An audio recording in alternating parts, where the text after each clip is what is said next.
사람이 만일 천하를 얻고도 제 목숨을 잃으면 무엇이 유익하리요? 사람이 무엇을 주고 제 목숨을 바꾸겠느냐?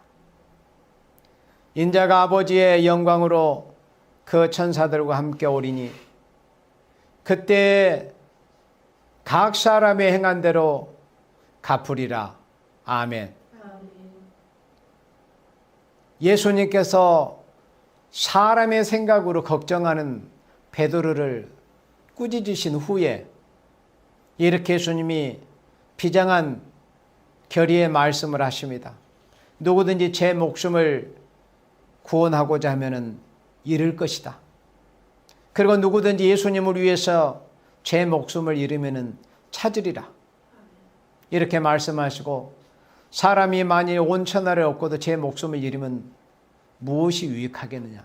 그것은 사람의 생명이 천하보다 귀하다는 것입니다. 아무리 천하를 얻는다는들 자기 목숨이 죽어버리면 무슨 소용이 있겠습니까? 그리고 예수님께서 이렇게 말씀하십니다. 인자가 아버지의 영광으로 그 천사들과 함께 오리니 그때 각 사람의 행한 대로 갚으리라. 각 사람의 행한 대로 갚아줄 것이다. 자, 그러면 예수님이 재림하시는 그때에는 각 사람에게 행함에 따라서 갚아주실 것에 대한 것을 예수님께서 제자들에게 이렇게 말씀하십니다. 그러면 예수님이 오시는 때 육체가 살아있어서 예수님이 구름을 타고 오시는 그때 육체가 살아있는 생명들은 누구든지 다 예수님을 맞이할 수밖에 없습니다. 한편은 영광 중에 그토록 기다렸던 신랑으로 맞이하는 생명들도 있을 것이며 아니면 그토록 거역하고 대적하고 하나님의 온수가 되어서 예수님을 거역했던 그런 자들, 예수님의 온수가 되어서 심판의 대상자가 되어서 예수님을 부득불 맞이할 수밖에 없는 그런 생명들이 있을 것입니다. 그런데 예수님이 재림하시는 그때는 각 사람의 행함에 따라서 갚아줄 거다. 각 사람의 행위에 따라서. 이사야 40장 9절로 10절의 말씀에 보면 예수님께서 재림하시는 그때 상급과 보응을 가지고 오실 것을 이사야 선지자가 예언을 했었습니다. 상급을 가져오시는 한편 또 한편으로는 보응을 가지고 오신다. 그러니까 한편은 상을 주시고 또 한편에게는 심판, 하나님의 무서운 심판을 내리시기 위해서 예수님이 오신다는 것을 이렇게 말씀을 했습니다. 자, 그러면 우리 예수 믿는 하나님의 사랑하시는 자녀들은 이 마지막 시대에 우리가 살아있는 동안에 우리의 육체가 살아있는 동안에 만약에 예수님이 오신다면 우리는 다 어떻게 하든지 어쨌든 어느 편에서든 예수님을 맞이할 수밖에 없단 말이에요. 그런데 예수님이 오시는 그때는 각 사람의 행한 대로 갚아줄 거다. 아주 무서운 말씀을 예수님이 하신 겁니다. 예수님이 지금으로부터 2000년 전에 이런 말씀을 하신 것은 그때로부터 2000년이 지난 지금 이 시대까지 아직은 이루어지지 않고 있는 말씀이지만은 예수님께서 미래에 대한 예언 아닙니까? 예수님이 예언하신 말씀이 언젠가는 이루어질 것 아니에요. 각 사람의 행한 대로 갚아줄 거다. 그러면 이 지구상에 사는 모든 생명들은 자기가 어떤 생각, 또 어떤 말, 어떤 생각, 사상을 가지고 무엇을 어떻게 행했느냐에 따라서 촘촘히 모든 것에 대해서 예수님 앞에 그 행함에 따라서 상급을 받든지 아니면 심판을 받든지 상급 영광을 받든지 아니면 심판과 책망을 받든지 두 부류의 사람으로 나눠주는 거예요. 그렇다면 예수님께서 우리에게 미리서 이런 말씀을 하셨으니까 우리 예수 믿는 하나님의 자녀들은 예수님의 이 말씀을 우리가 신비에 새겨가지고 그렇다면은 각 사람의 행한 대로 갚아주러 오시는 예수님을 우리가 맞이하는 그런 길목에 서 있다면은 우리는 과연 어떻게 살아야 될 것인가? 이런 의문이 우리에게 강력하게 우리 심령을 찔러야 됩니다. 과연 우리는 무엇에, 어디에 가치를 두고 살 것인가? 무엇에 가치를 두고 살 것인가? 어디에 가치를 두고 살 것인가?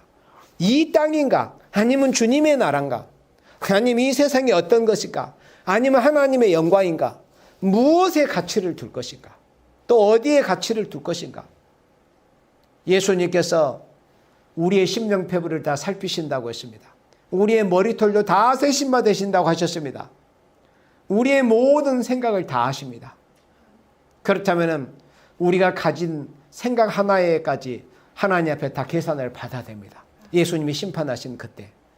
또 마태복음 12장에서 너희가 한 그 말이 마지막 날에 그 말이 너희를 심판할 것이라고 예수님이 말씀하셨으니 우리는 말 한마디 한마디가 정말 신중하고 말이 실수가 없고 또 입술에 범죄함이 없고 입술이 정결한 사람으로 무슨 말을 하든지 하나님의 말씀을 하는 것처럼 하고 또 소금으로 고르게 하는 것처럼 하고 항상 지혜롭게 하고 또 악인들 앞에서는 입술에 파수꾼을 세워서 입술에 재갈을 물려서 우리가 필요 없는 말을 통해서 마귀를 초청하는 그런 일이 없기를 우리가 늘 깨어있는 사람이 되어야 됩니다. 어쨌든 우리는 예수님이 오시는 그날에 우리가 무엇을 어떻게 했든지 간에 행함에 따라서 보응을 받을 것이기 때문에 그래서 각 사람의 행한 대로 갚으리라. 무엇에 우리가 가치를 두고 살 것인가? 지극히 작은 생각 하나, 지극히 작은 습관 하나, 작은 생각과 작은 습관 하나, 그 작은 습관 하나가 우리의 생활이 된다고 그랬습니다. 그래서 가치 있는 것에 참으로 가치 있는 것을 추구하면은 그런 습관들이 우리의 생활이 됩니다. 그리고 정말 가치 있는 그런 생활을 해 나가다 보면은 그런 생활이 모아져서 우리의 일생 삶이 되는 거예요. 그래서 지극히 작은 생각 하나, 어디에다가 바른 가치를 둘 것인가, 이것을 분명히 우리가 정해가지고 하나님의 영광, 하나님의 나라, 하나님의 뜻을 이루는 일에 우리가 온전히 거기에 담은 가치를 두고서 우리 예수님이 오시는 그때 각 사람의 행한 대로 갚아주러 오시는 예수님 앞에 잘했다 충성된 종아, 네가 지극히 작은 것에 충성하였으니 너는 10고을을 받아라, 너는 5고을을 받아라. 이렇게 주님 앞에 상급과 영광을 받을 수 있는 생명이 되기를 목적하고 거기에 가치를 두고 우리가 힘써 진력하는 삶을 살아야 됩니다. 그래서 예수님께서 마태복음 16장 27절에서는 그때 각 사람의 행한 대로 갚아줄 거다 이렇게 말씀하셨는데, 또 요한계시록 22장, 우리 요한계시록 22장을 다 같이 보도록 합니다. 요한계시록 22장 12절 말씀에서는 예수님께서 이렇게 말씀하십니다. 보라, 내가 속히 오리니 내가 줄 상이 내게 있어 각 사람에게 그의 일한 대로 갚아주리라.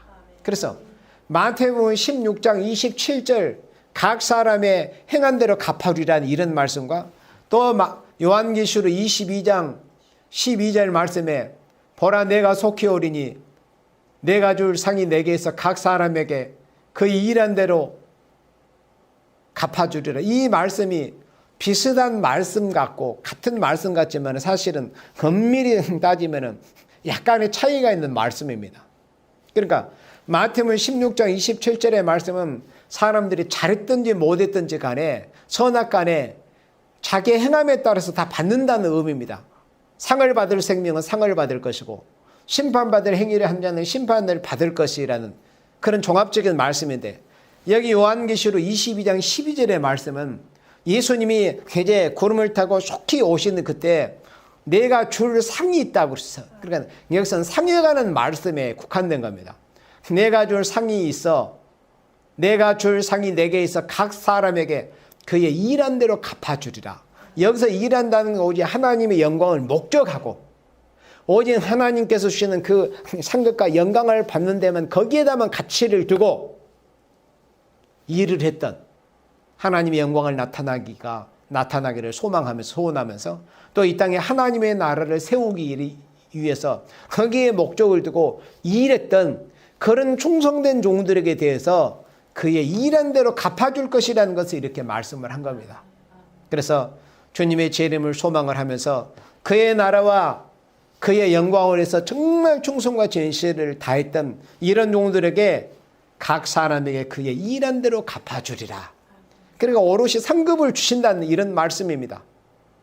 어떤 잘못한 것과 허물에 대해서 어떤 심판과 책망을 말씀하는 게 아니고 여기서는 오직 이 예언의 말씀을 읽고 듣고 지켜나가는 그런 과정에서 정말 하나님의 영광과 하나님의 나라 건설, 왕국 건설을 위해서 충성과 진실을 다했던 이런 하나님의 사랑하시는 종들에게 그의 일한 대로, 그러니까 부족하지만은, 미력하지만은, 약하지만은, 가난하지만은, 환경이 열악했지만은 그런 가운데서도 묵묵히 자기 환경에서 최선을 다했던, 비록 능력은 적은 능력을 가지고 있었지만은 필라델비아 교회 그 사자에게 네가 적은 능력을 가지고도 내 말씀을 지키고 내 이름을 배반치 아니했다는 그 말씀처럼 비록 적은 능력을 가졌지만은 정말로 하나님의 영광의 뜻을 이루는 그런 목적을 가지고 충성과 진실을 다했던 이런 종들에게 일한 대로 갚아줄 것을 이렇게 말씀을 하신 겁니다.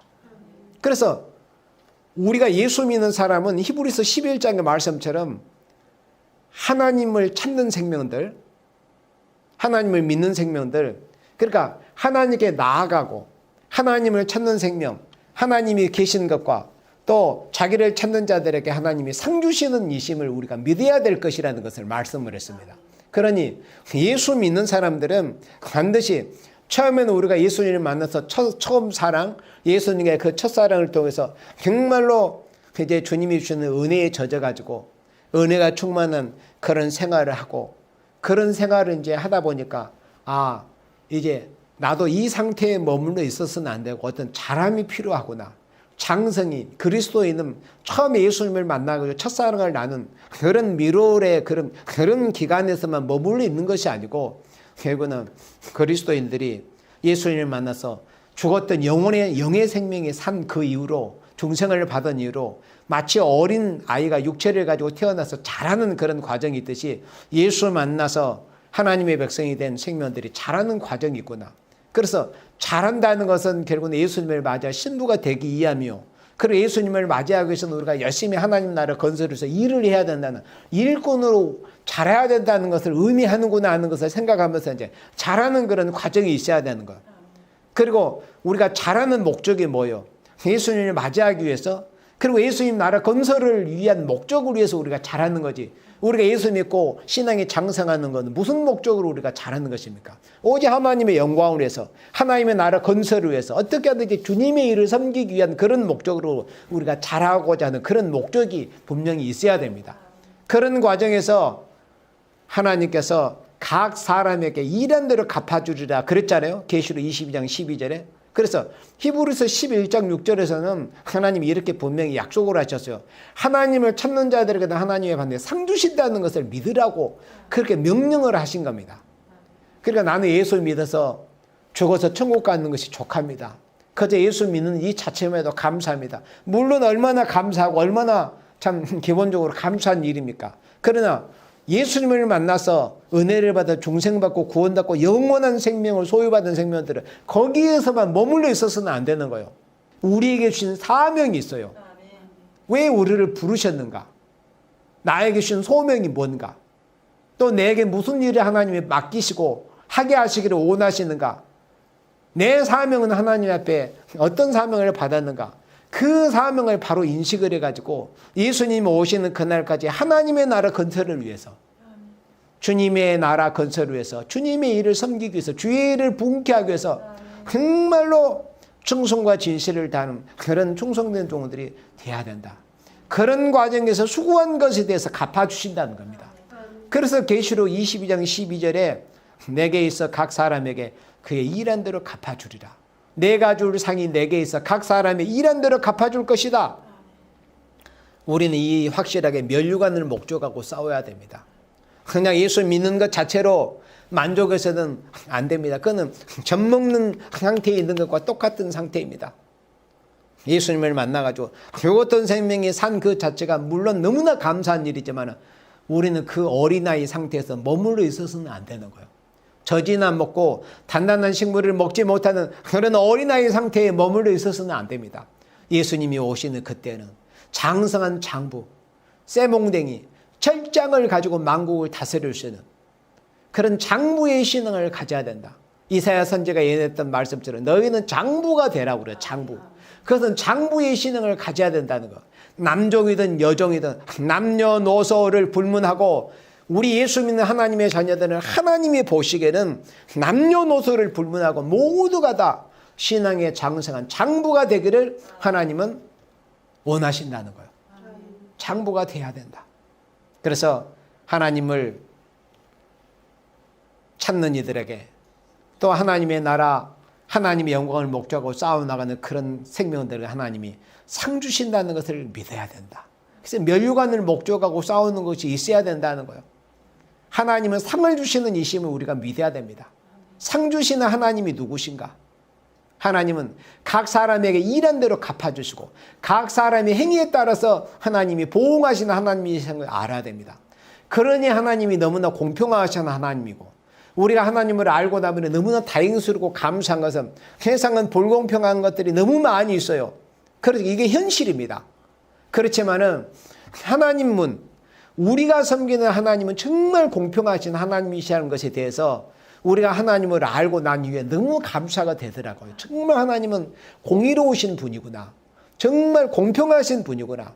하나님은 일을 많이 한 생명에게 상을 많이 주시는 하나님이시고 일을 덜한 생명에는 상을 덜 주시는 하나님이시고 그리고 악함에게는 악인에 따라서 보응하시는 하나님이시고 하나님의 영광을 목적하고 선을 행하기를 원했던 생명에는 그 선행에 따라서 상을 주시는 하나님이시구나.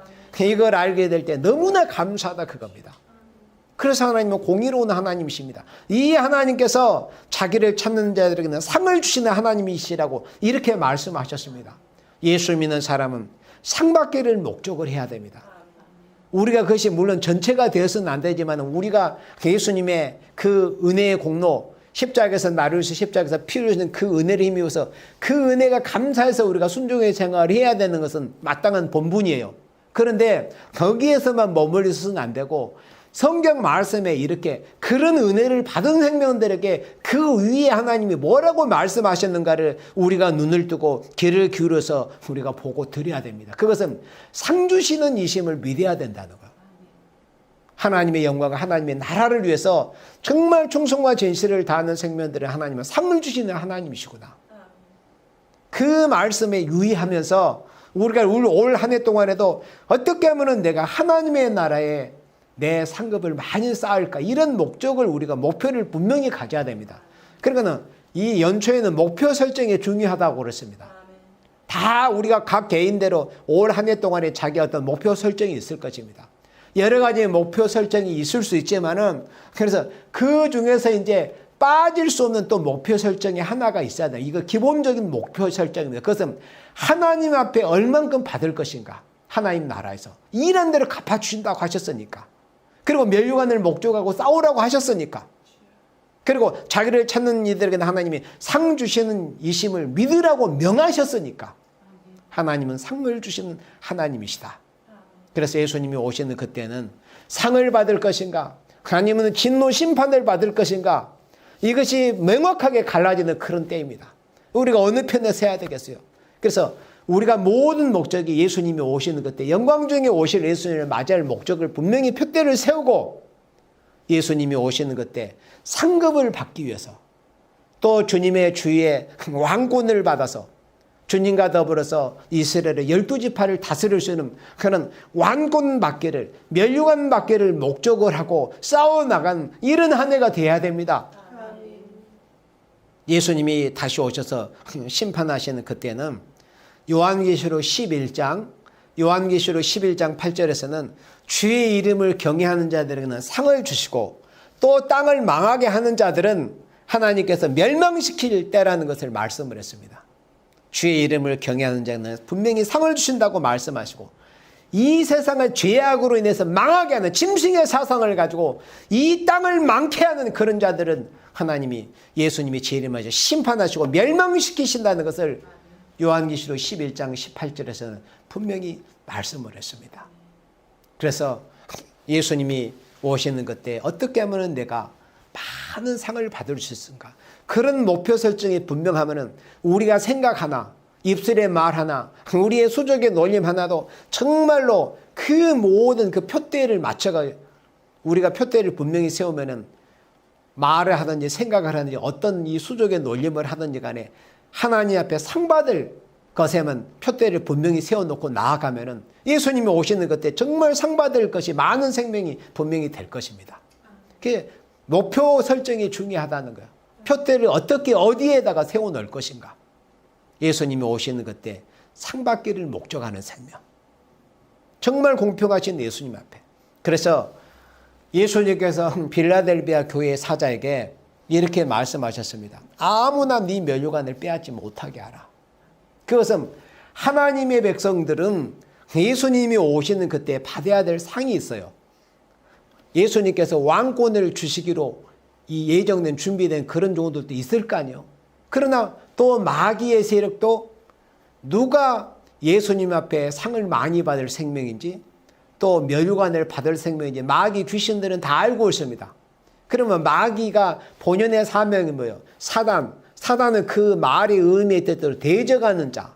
그러니까 어떻게 하든지 하나님을 대적하고 하나님의 사랑하시는 종들이 하나님의 사랑하시는 자녀들이 하나님의 영광을 위해서 사는 것을 대적을 하고 또 예수님이 오시는 그때 예수님 앞에 상을 받는 것이 못마땅하고 배가 아프고 시기가 나고 질투가 나고 그래서 어떻게 하든지 회방하고 참소하고자 하는 것이 이 마귀의 세력입니다. 그래서 예수님께서 빌라델비아 교회의 사자에게 말씀하시기를 아무나 내 면류관을 빼앗지 못하게 하라 그랬습니다. 우리가 예수님이 오시는 그때 받아야 될 그 면류관을 빼앗고자 하는 생명은 가까운 데도 있고 멀리도 있고 시공간을 초월해서 어디든지 산지에 있습니다. 마귀에서는 마귀는 영물이기 때문에 어떤 문이 닫혔다고 해서 벽이 쌓여져 있다고 해서 못 들어오는 것이 아닙니다. 사람이 어디 가서 마귀 역사 가면 내가 여기를 떠나고 다른 데로 가면 마귀가 없겠지. 그것은 이 마귀가 어떤 존재인이라는 것을 모르는 무지한 생각입니다. 마귀는 영물이기 때문에 번개보다도 빠른 속도로 순식간에 여기가 있던 마귀가 지구 반대편에 0.1초도 되기 전 그런 순간에 순식간에 가서 존재할 수 있는 게 마귀입니다. 마귀의 속도는 0이기 때문에 마귀는 0이기 때문에 번개보다 빠른 속도입니다. 마귀가 그렇다는 걸 알아야 돼요. 그러니까 인간이 마귀를 이겨낼 수가 없는 거예요. 어떤 장소를 옮긴다고 해서 마귀를 이길 수 없고 벗어날 수 있는 게 아닙니다. 그건 어리석은 생각입니다. 인간은 육체를 가졌기 때문에 마귀를 스스로는 이길 수가 없습니다. 그런 영물인 마귀를 이길 수 있는 방법이 있긴 있어요. 그게 뭐겠어요? 예수님을 의지하는 거예요. 예수님의 이름으로 마귀를 명해서 격퇴를 하고 예수님의 날선 검, 말씀의 검으로 마귀의 목을 자르고 마귀를 이길 수 있는 것은 다른 게 아닙니다. 요한계시록 12장에서 예수님이 가르쳐 주셨습니다. 마귀의 참소를 이길 수 있는 것은 피와 말씀 증거다. 예수님의 십자가의 보혈로서 마귀를 이길 수 있는 거예요. 영적으로 대적하는 그리고 하나님의 예언의 말씀으로 마귀를 이길 수가 있는 겁니다. 그래서 예수님의 십자가의 보혈의 능력과 그 사랑과 이 말씀의 능력과 권세로서 마귀를 이길 수 있는 거지 마귀는 그 어떤 것으로 이길 수 있는 게 아닙니다.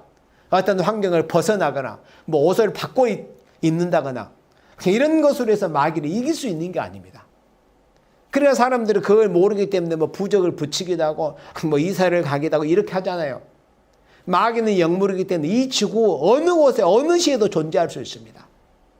마귀는 하나님의 사랑하시는 자녀들로 하여금 하나님께 받을 예수님께 받을 그 면류관을 받지 못하도록 항상 요 녀석은 24시간 잠도 자지 않습니다. 영물이기 때문에 피곤하지도 않아요. 늘 마귀는 깨어 있어요.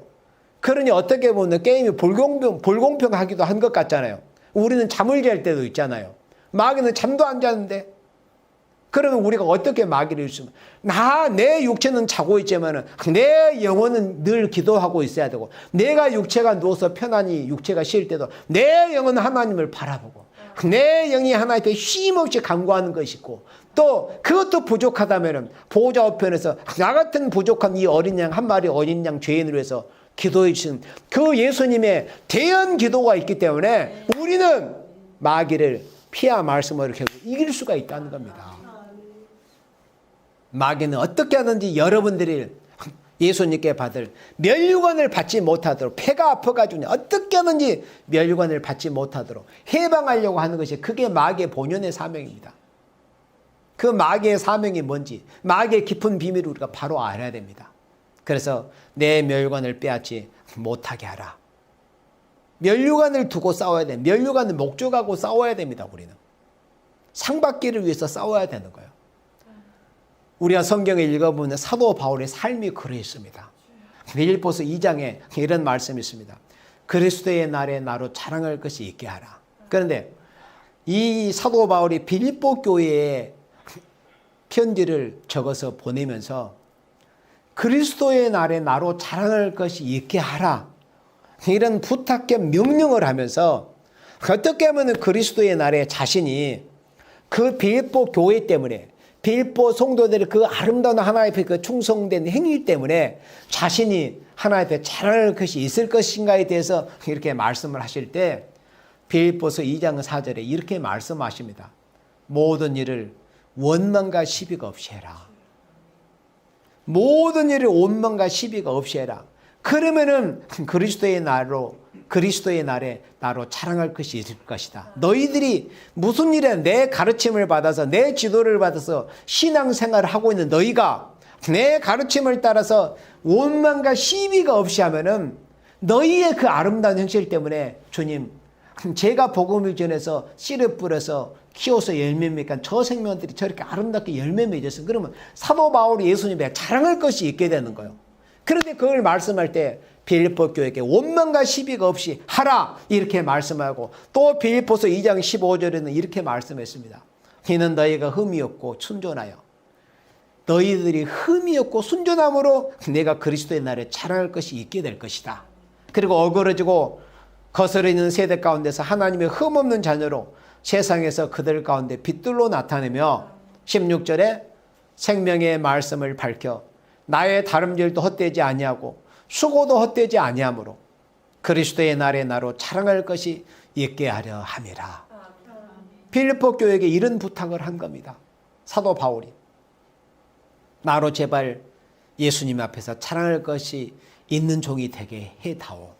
빌립보 교회가. 그렇다면 우리 역시도 사도 바울처럼 우리 자신들이 그리스도의 날에 자랑할 것이 있는 생명이 되기를 목적을 해야 돼요. 아까 서두에 어디에다가 목적을 두어야 될 것인가, 어디에다가 참된 가치를 두어야 될 것인가, 그걸 말씀했잖아요. 그럼 우리가 예수님이 오시는 그날에 내가 예수님 앞에 최소한 자랑할 것이 있는 생명이 돼야 되겠다. 여기에 우리가 가치를 둬야 돼요. 여기에 우리가 표대가 세워져야 됩니다.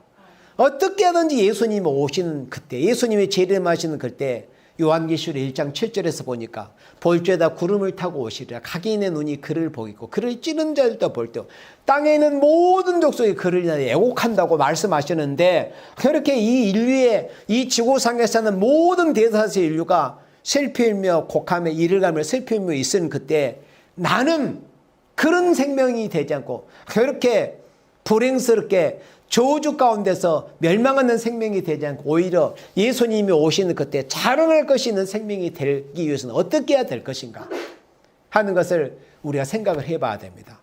예수님이 오시는 그때 내가 어떤 자랑할 것이 있게 될 것인가, 뭘 자랑거리로 예수님 앞에 내세울 수 있을 것인가. 분명히 사도 바울이 이렇게 말씀했다는 것은 정말 예수 잘 믿고 하나님 보시 인정받을 만한 생명이 되면 자랑할 것이 있을 수 있기 때문에 이런 말씀을 하신 거예요. 우리가 여전히 지금도 부족과 허물이 많은 생명이지만은 예수님이 오시는 그때에, 예수님이 영광주일에 재림하시는 그때 그리스도의 날에 자랑할 것이 있는 생명들이 있을 거란 말이에요. 우리가 지금은 그렇게 되지 않았을지라도 분명히 사도 바울이 그렇기 때문에 성령의 감동을 받아서 이렇게 말씀하고 있는 것 아니겠습니까? 그리스도의 날에 나로 자랑할 것이 있게 하려 함이라. 우리는 예수님이 오시는 그때 자랑할 것이 있는 사람이 되기 위해서 거기에 우리가 가치를 두어야 됩니다. 거기에 목적을 두어야 됩니다. 예수님이 오시는 그때 내가 뭘 자랑할 것이 있는 생명이 될 것인가. 그것은 뭔가 굉장히 큰 규모, 어떤 많은 양, 그것보다도 예수님이 기준하는 것은 우리 사람의 기준과 다르다고 그랬어요. 사람은 어떤 많은 수량을 따집니다. 수와 양, 많은 수, 또 많은 분량을 따지는 예수님은 그걸 기준으로 삼으시는 예수님이 아니라고 분명히 말씀을 했습니다. 예수님이 기준으로 삼으시는 것은 네가 얼마만큼 적은 능력을 가지고도 작은 일에 충성하느냐, 이걸 기준으로 삼으시기 때문에 우리처럼 어떤 많은 것을 가지지 않는 사람, 많은 능력이 없는 사람이라도 그리스도의 날에 자랑할 것이 있을 것에 대한 소망을 가질 수 있다 이겁니다.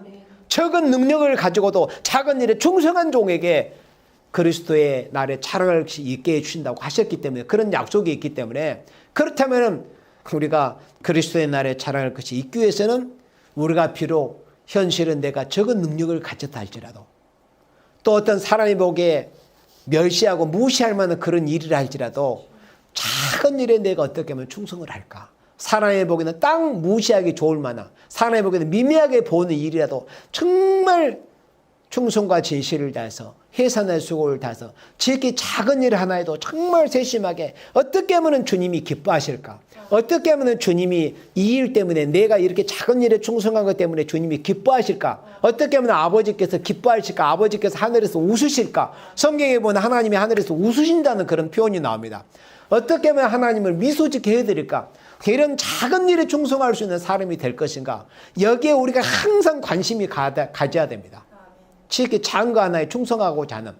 그러면은 그런 일이 이제 그런 분량이 쌓이고 쌓이다 보면은 진짜 자신이 예수님이 오시는 그날에 자랑할 것이 있는 사람이 되게 되는 거죠.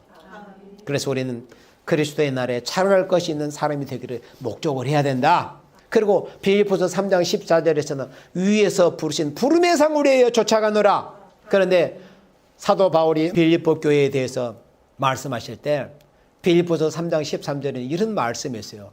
나는 아직 모든 것을 다 이루었다고, 잡았다고, 내가 모든 것을 다 잘했다고 하지 않는다.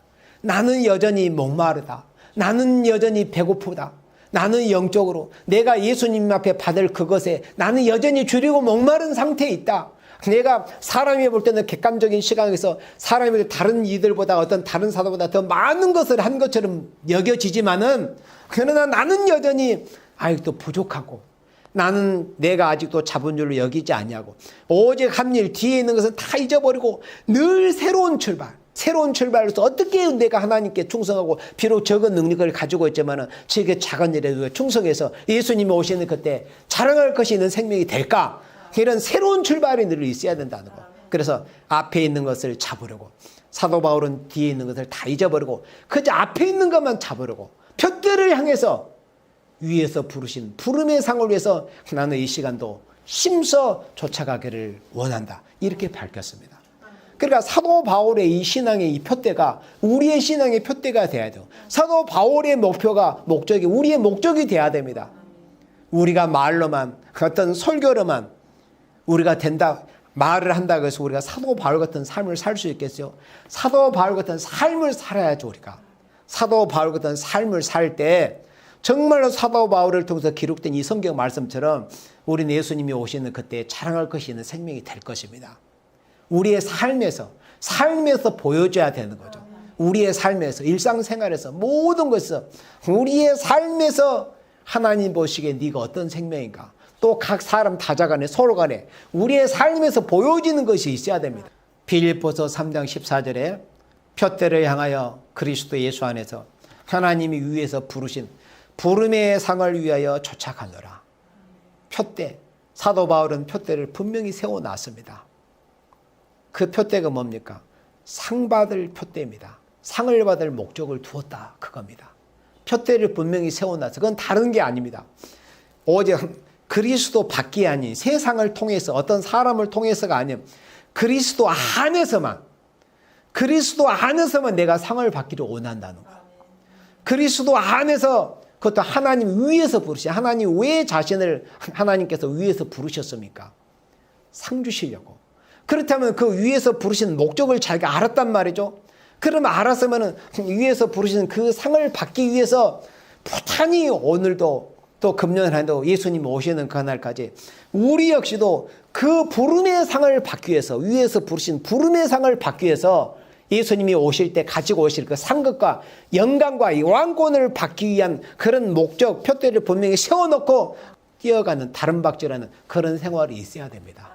그래서 아무쪼록 사도 바울이 빌립보 교회 성도들을 향해서 간절한 심정으로 이렇게 권고하고 자신의 그 신앙의 입장을 밝힌 것처럼 하나님이 위해서 부르신 부름의 상을 위해서 쫓아가는 생활을 하다가 예수님이 오시는 그때 그리스도의 날에 자랑할 것이 있는 우리 모두가 되어지기를 주님의 이름으로 축복합니다.